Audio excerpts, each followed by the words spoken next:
இங்க பாத்தீங்கன்னா சலீம்ன்ற பையன் லட்சுமின்ற ஹிந்து பொண்ண லவ் பண்ணி கல்யாணம் பண்ணிட்டு கூட்டு வந்துறாரு. லட்சுமி நிறமாச கர்ப்பிணியா இருக்காங்க. அம்மாக்கும் ஒய்ஃபுக்கும் ஒரு நல்ல ஒரு அண்டர்ஸ்டாண்டிங்குமே இருக்கு.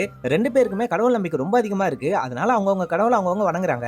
சலீம் மாட்டுக்கறியும் சாப்பிடுவாரு, போர்க்கும் சாப்பிடுவாரு. இதனால அவங்க வீட்ல இருக்க ரெண்டு பேருக்குமே ஒரு சாப்பிடுற விஷயம் பிடிக்காது. யாரு என்ன சொன்னாலுமே சரி அதெல்லாம் இவர் காதுலயே வாங்கிக்க மாட்டாரு. என்னோட உடம்பு நல்லதுக்காக நான் சாப்பிடுறேன்னு சொல்லிட்டு இவரு ரொம்ப முற்போக்குவாதியாவே பேசுவாரு.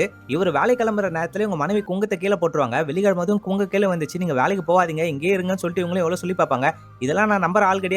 நம்ம வேற லோன்லாம் வாங்கிருக்கிறோம், அதெல்லாம் அடைக்கணும், நம்ம கண்டிப்பா நான் வேலைக்கு போய் ஆகணும்னு சொல்லிட்டு இவரும் அங்கிருந்து போயிடுறாரு. சலீம்க்கு பெரியார் வார்த்தைகள் மேல கொஞ்சம் ஈர்ப்பு இருக்கு. அதனால கடவுளையும் நம்ப மாட்டாரு, மூட நம்பிக்கையிலையும் நம்ப மாட்டாரு. அன்னைக்கு காலையில ஆரம்பிச்சு நைட்டு ஃபுல்லா ரொம்ப கஷ்டப்பட்டு வண்டி ஓட்டுறாரு. அவங்க மனைவியுமே கால் மேல கால் பண்ணிக்கிட்டே இருக்காங்க. இதோ இன்னும் 10 நிமிஷத்துல வந்துருவான்னு சொல்லிட்டு இவருமே போன் வைக்கிறாரு.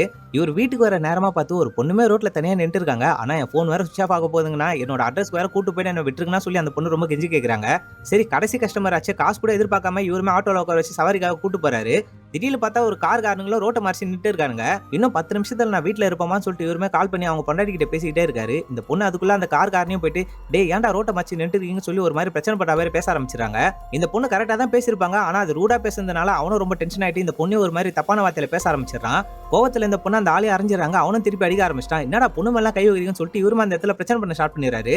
அங்க பிரச்சனை நடந்துகிட்டே இருக்கிற சமயத்துல அவங்க அம்மா கிட்ட இருந்தும் கால் வருது. உன் பொண்டாட்டி கீழே வந்து மண்டையில அடிபட்டுச்சுப்பா, சீக்கிரமா வாப்பான்னு சொல்லி கூப்பிடுறாங்க. பிரச்சனை பண்ணிட்டு இருக்கிறவங்க இந்த பொண்ணு சும்மா வர மாதிரியே தெரியல, அதனால ரொம்ப கத்திக்கிட்டே இருக்காங்க. டக்குன்னு அந்த பொண்ணு ஆட்டோல உட்கார வச்சு அங்கிருந்து எஸ்கேப் ஆயிடுறாங்க. ஹாஸ்பிட்டலுக்கு வந்தா பிளட் அதிகமா போயிடுச்சு, அதனால அம்மா இல்ல குழந்தை ரெண்டு பேர்ல ஒருத்தவங்களை தான் காப்பாற்ற முடியும்னு சொல்லிடுறாங்க.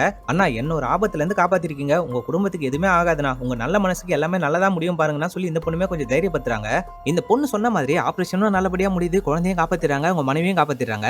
நீங்க எதுக்கும் கவலைப்படாதீங்க, நீங்க ஆசைப்பட்ட மாதிரி ஒரு குழந்தையும் பெத்துறீங்க லட்சுமின்னு சொல்லிட்டு இவங்களும் அங்க இருந்து கிளம்பிடுறாங்க. இந்த பொண்ணை பார்த்ததுமே இவங்க தான் இவங்க கூட ஆபரேஷன் ரூம்ல இருந்தாங்கன்னு சொல்லிட்டு இவங்களுமே ஒரு மாதிரி பணத்துறாங்க. அந்த பொண்ணை போயிட்டு கூட்டுவாங்கன்னு சொல்லிட்டு அனுப்பிச்சு வைக்கிறாங்க. இவர் தேடி பார்த்தா அந்த பொண்ணையும் கண்டுபிடிக்கிறாரு. உன் பேர் என்னமான்னு சொல்லிட்டு இவருமே கேட்கிறாரு. ஈவ்லின் மேரின்னு சொல்லிட்டு அவங்களும் அங்க இருந்து போறாங்க. இந்த படத்துல மதத்தை சொல்லி எல்லாருமே தனித்தனியா பிரிஞ்சிருந்தாலும் ஹியூமனிட்டின்ற ஒரு விஷயத்துல எல்லாருமே ஒன்னாதான் இருக்குன்ற விஷயத்த ரொம்ப அழகாவே காமிச்சிருப்பாங்க. அப்படி இந்த படத்தையும் முடிச்சிருப்பாங்க.